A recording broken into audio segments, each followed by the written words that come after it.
आज हम आपको जो कुछ भी इस वीडियो में बताने जा रहे हैं वह सब पद्म पुराण पर आधारित है। वशिष्ठ जी कहते हैं कि पूर्व काल की बात है कि परम उत्तम और दीर्घ काल तक चलने वाले मंदराचल पर्वत पर चलने वाले यज्ञ में स्वयंभू मन कई अन्य ऋषियों के साथ भाग लेने के लिए जाते हैं। वहां वेदों के तत्व जानने वाले कई ऋषि और मुनि होते हैं। महायज्ञ जब आरंभ हुआ तो पाप रहित मुनि देवता तत्व का अनुसंधान करने के लिए एक दूसरे से पूछने लगे, कौन देवता त्रिदेव सबसे श्रेष्ठ है, किसे सबसे पहले भोग लगाना चाहिए और अविनाशी परम पूज्य है। तो वहां बैठे ज्ञानी जन भी अपने अपने तर्क देने लगे। कोई श्री सूर्य भगवान को श्रेष्ठ बताते हैं, कोई ब्रह्मा जी को, तो कोई शिव जी को श्रेष्ठ बताते हैं, तो अन्य ब्राह्मण जन श्री भगवान विष्णु को संपूर्ण जगत का स्वामी बताने लगे। राजा मनु भी श्री विष्णु को पुरुषोत्तम कहने लगे। तो सभी ऋषियों ने वहां उपस्थित ऋषि भृगु से हाथ जोड़कर प्रार्थना करते हैं कि आप इस रहस्य का पता करें कि इन तीनों देवों में सबसे श्रेष्ठ कौन है। तपोनिधि भृगु ऋषि ने इस प्रकार सभी ऋषियों की इच्छा जानकर सबसे पहले कैलाश पर्वत पर जाने लगे। वहां महाभयंकर नंदी हाथ में त्रिशूल लिए हुए अपने गणों के साथ खड़े हैं। उन्हें भगवान शिव के गणों द्वारा रोक लिया जाता है।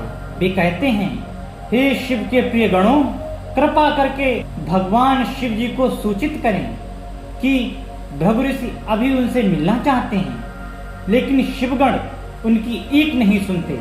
बताते हैं कि शिव जी अभी देवी के साथ क्रीड़ा भवन में विहार कर रहे हैं, वो अभी किसी से भी नहीं मिल सकते।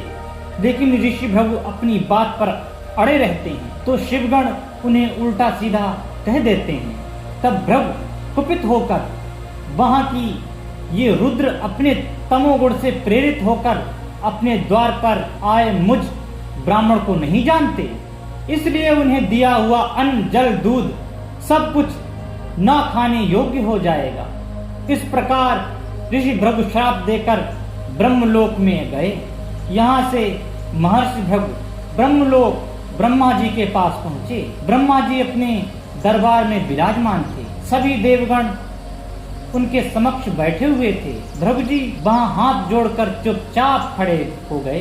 ब्रह्मा जी ने अपनी सभा में आए अतिथि को देखा तक नहीं। भृगु जी को ब्रह्मा जी ने बैठने तक को ना कहा। तब महर्षि भृगु ने ब्रह्मा जी को रजोगुणी घोषित करते हुए अपूज्य, जिसकी पूजा नहीं हो सकती, होने का श्राप दिया। कैलाश और ब्रह्मलोक में मिले अपमान तिरस्कार से क्षुभित महर्षि विष्णु लोक को चल दिए। भगवान श्री हरि विष्णु क्षीर सागर में सर्पाकार सुंदर नौका शेषनाग पर अपनी पत्नी लक्ष्मी श्री के साथ विहार कर रहे थे। श्री लक्ष्मी जी उनके चरण कमलों की सेवा कर रही थी। उस समय श्री विष्णु जी शयन कर रहे थे। महर्षि भृगु जी को लगा कि हमें आता देख विष्णु सोने का नाटक कर रहे हैं, तो उन्होंने श्री विष्णु भगवान को जगाने के लिए अपने बाएं पैर का आघात श्री विष्णु जी की छाती पर कर दिया। महर्षि की इस अशिष्ट आचरण पर विष्णुप्रिया लक्ष्मी जी जो श्री हरि के चरण दबा रही थीं, सो वे कुपित हो उठी। लेकिन भगवान विष्णु महर्षि के चरण सहलाने लगे और कहा, हे भगवान, मेरे कठोर वक्ष से आपके कोमल चरण में चोट तो न आई। महर्षि भृगु लज्जित हुए और नारायण का सदाचार और धर्म देखकर प्रसन्न भी हुए।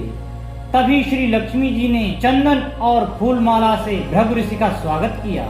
यह देखकर ऋषि भृगु के आंखों से आंसू आ गए और कहने लगे कि सत्व गुण इस सृष्टि के सबसे श्रेष्ठ गुण हैं, जो हे प्रभु आप में समाहित हैं। आप ही ब्राह्मणों के सबसे पूजनीय हैं। हे देवकी नंदन कृष्ण ब्राह्मणों के हितैषी थे। श्री राम भी ब्राह्मणों के हितैषी थे।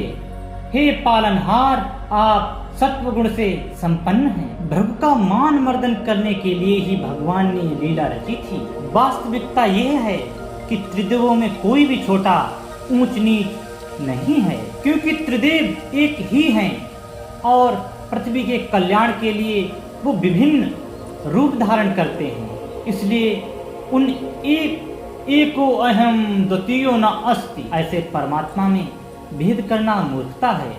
इसलिए त्रिदेव एक ही हैं। अगर आपको मेरी ये प्रस्तुति पसंद आती है तो प्रस्तुति को लाइक करें, सब्सक्राइब करें मेरे चैनल को और बेल आइकन को प्रेस करें, ताकि ऐसे ही धर्म ग्रंथों से प्रमाणित भक्ति और ज्ञानपूर्ण प्रस्तुतियाँ आपको मिलती रहे। और अन्य साथियों को भी शेयर करना ना भूलें, ताकि ये महत्वपूर्ण जानकारी उन्हें भी मिल सके। वीडियो अच्छा लगा हो तो कमेंट में जरूर बताएं। बहुत बहुत धन्यवाद।